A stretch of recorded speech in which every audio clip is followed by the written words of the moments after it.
Palau duduk bersimpuh di kaki mandi, meminta izin syarat doa dan naik kapal ke tanah Subaran. Tinggallah kampung nan jauh halaman, tinggallah gana nan jauh tapian. Pinta jauh pintu dan naik kini ko cuba merantau ke negari orang.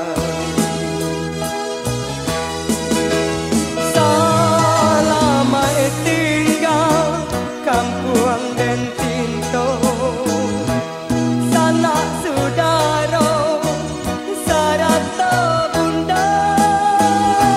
Oi Tuhan lan Maha Kuasa, sampaikan jua muka sui di hati.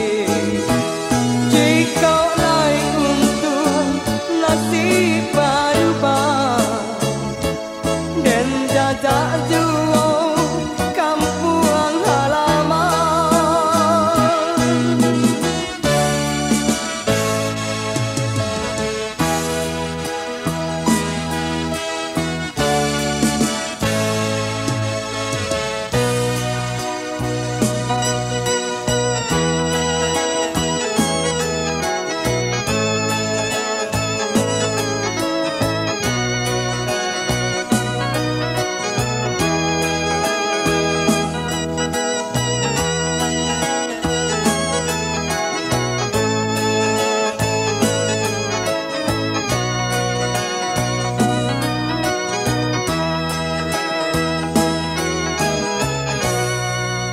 Dan susun jari nan jauh Palau duduk bersimpuh di kaki mandi,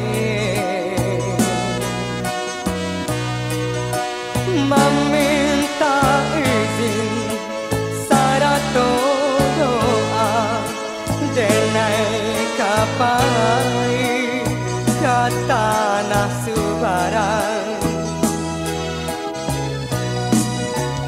Tinggallah kampung nan jauh halaman, tinggallah gana nan jauh tapian.